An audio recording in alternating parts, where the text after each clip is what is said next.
আসসালামু আলাইকুম এভরিওয়ান, কেমন আছেন সবাই? আজকে আমি এই ভিডিওটা মেক করেছি স্পেশালি বেস মেকআপের উপরে। আমার একনি প্রোন স্কিনে আমি কিভাবে আমার বেস মেকআপটা করে থাকি সেজন্য এই ভিডিওটা মেক করা। চলুন শুরু করা যাক। মেকআপের ফার্স্ট স্টেপ হচ্ছে স্কিনটাকে ভালো করে ক্লিন করা। স্কিন যদি ক্লিন না থাকে তাহলে ভালো করে মেকআপ স্কিনে বসবে না, উল্টো আরও ব্রেকআউট হওয়ার সম্ভাবনা বেড়ে যায়। সেকেন্ড স্টেপ হচ্ছে ময়শ্চারাইজার। আমি এখানে আমার স্কিন টাইপ অনুযায়ী সিম্পলের হাইড্রেটিং লাইট ময়শ্চারাইজারটা ইউজ করছি। যেহেতু আমার oily plus acne prone skin, সিম্পলের ময়শ্চারাইজারটা সেনসিটিভ একনি প্রোন স্কিনের জন্য অনেক বেস্ট একটা ময়শ্চারাইজার। স্কিন টাইপ অনুযায়ী আপনারা যে যার মতো ময়শ্চারাইজার অ্যাপ্লাই করতে পারেন। থার্ড স্টেপ হচ্ছে সানস্ক্রিন। সানস্ক্রিন ইউজ করা অনেক ইম্পর্ট্যান্ট।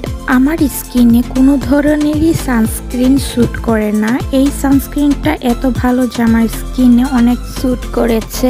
স্পেশালি এটা একনি প্রোন স্কিনের জন্য একটা ভালো মানের সানস্ক্রিন। এই সানস্ক্রিনটার প্লাস পয়েন্ট হচ্ছে এটা অ্যাপ্লাইয়ের সাথে সাথে একটা বেবি লুক ক্রিয়েট করে, আর এটা পরিমাণেও অনেক কম ইউজ করতে হয়। দেখতেই পাচ্ছেন আমার স্কিনটা কতটা গ্লোই লাগছে। এখন আসা যাক মেকআপের স্টেপে। আমি এখানে মেবিলিনের বেবি স্কিন প্রাইমারটা ইউজ করছি। একনের কারণে আমার অনেক ওপেন পোর্স আছে, তাই এই প্রাইমারটা আমার ওপেন পোর্সগুলোকে ফিল আপ করে দিবে। প্রাইমারটা ইউজ করার পর 2 মিনিট ওয়েট করব। 2 মিনিট ওয়েট করার পর কালার কারেক্টিংয়ে চলে যাব। এখানে আমার কাছে দুটো অপশন আছে। একটা হচ্ছে আমার স্কিন শেড থেকে একটু ডার্ক কালার, আর একটা হচ্ছে orange colour character. Orange colour কারেক্টরটা আমি আন্ডার আইয়ে ইউজ করি, আর ডার্ক কালারটা আমার একনেতে আর একনে স্পটে। যেসব জায়গায় বেশি একনে স্পট আর একনে থাকে সেসব জায়গায় আমি এই কনসিলারটা ইউজ করি, যাতে আমার এগুলি সব হাইড হয়ে যায় আর ভালো একটা ফ্ললেস এন্ড বেস পাই। আমি ফুল ফেসে কনসিলার দিয়ে কাভার করতে পছন্দ করি না। এখন আমি মিডিল ফিঙ্গার দিয়ে কনসিলারটা হালকা হালকা করে স্প্রেড করে দিচ্ছি, যাতে কনসিলারটা ভালো করে আমার স্কিনে বসে যায়। এখন আমি আমার আন্ডার আইয়ের নিচে অরেঞ্জ কালার কারেক্টর দিয়ে কনসিল করে নিব। আন্ডার আইয়ের নিচে যাদের ডার্ক সার্কেলের সমস্যা নেই তারা এটা স্কিপ করতে পারেন। আমার ডার্ক সার্কেল আছে, হালকা পাতলা ডার্ক সার্কেল থাকলে আমি এরকম কভার করে ফেলি। দেখতেই পাচ্ছেন অনেকটাই হাইড হয়ে গেছে। এখন আমি W7 এর বানানা পাউডার দিয়ে যেসব জায়গায় কনসিলার ইউজ করেছি সেই সব জায়গায় আমি সেট করে নিচ্ছি, যাতে পরবর্তী স্টেপে এই কনসিলারগুলো মুভ না করে। এখন আমি আমার স্কিন টোন শেডের কনসিলার দিয়ে যেখানে যেখানে কালার কারেকশন করেছিলাম ওই জায়গাগুলোতেই আমি কনসিলার অ্যাপ্লাই করছি। এখন একটা ওয়েট বিউটি ব্লেন্ডার দিয়ে আমি আলতোভাবে চেপে চেপে আমার স্কিনে এই কনসিলারটা স্প্রেড করে দিব। এখন আরেকটু কনসিলার দিয়ে আমার যেখানে যেখানে একটু বেশি কনসিল করার দরকার প্রয়োজন মনে পড়েছে সেই জায়গাটাতে আমি ভালো করে কনসিলারগুলোকে ব্লেন্ড করে দিব। দেখতেই পাচ্ছেন অনেক সুন্দর একটা ফ্ললেস কাভারেজ পেয়ে গেছি। আমার কাছে ফেস সেট করার মতো দুটো অপশন আছে, একটা হচ্ছে বানানা পাউডার আর আরেকটা হচ্ছে পাউডার ফাউন্ডেশন। পাউডার ফাউন্ডেশন আমি সবসময় ইউজ করি না, যখন কোনো অকেশন থাকে তখন ফুল কাভারেজের জন্য আমি পাউডার ফাউন্ডেশনটা ইউজ করে থাকি। এখন আমি বানানা পাউডার দিয়ে আমার ফেসটাকে সেট করে নিয়েছি।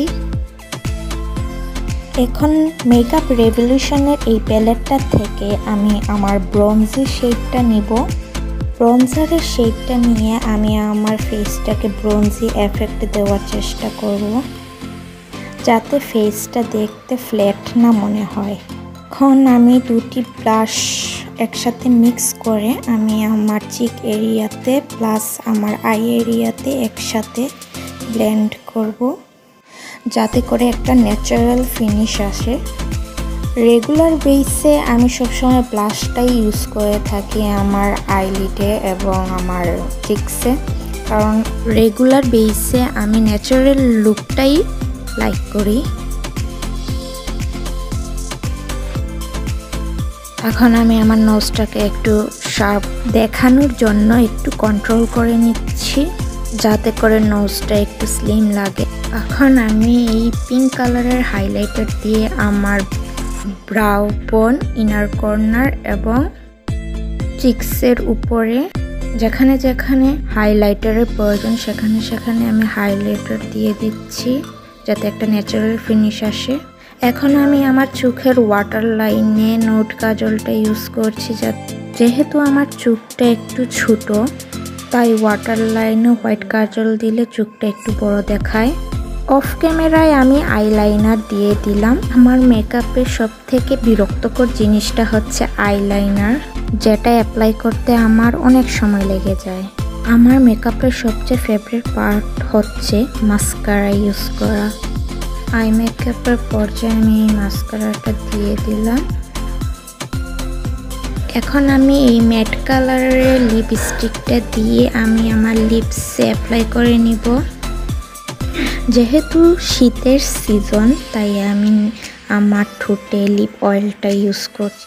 লিপ অয়েলটা দেওয়ার পর কমপ্লিট হলো আমার base makeup. Now this is final look.